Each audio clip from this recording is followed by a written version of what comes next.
TRD, we're involved in motorsport throughout North America. So as part of that, we're building a whole series of cars based on the GR86 that we're going to run in what's called a single make series.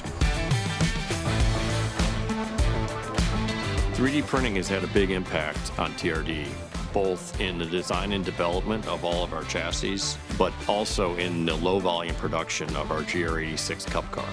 We use additive manufacturing at TRD USA for rapid prototyping of different applications, and we also use some of those applications for direct production parts. We use FDM and SAF.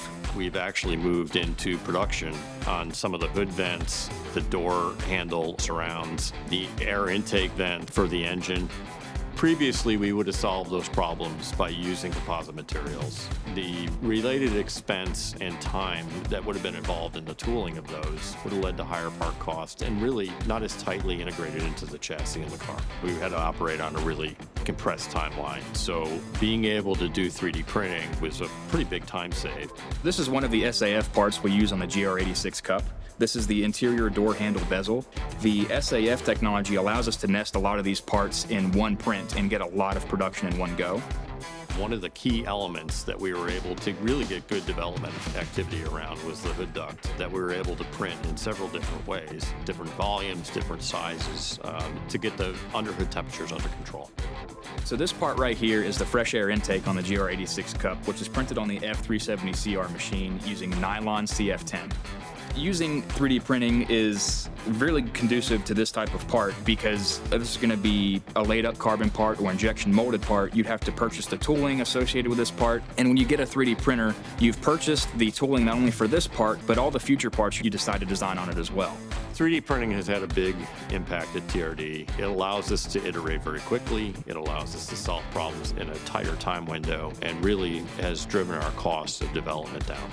3D printing has also helped TRD with design consolidation, so parts that would normally take multiple tools or multiple inserts or tooling that is expensive, we can consolidate all of that with 3D printing and make one part that could have been potentially 3 different tools we can now use with a 3D printer.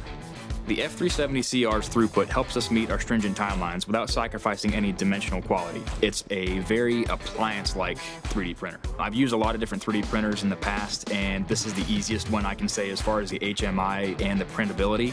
The dimensional stability is very good. Whenever we're printing parts on any of the Stratasys machines, they come out and they fit.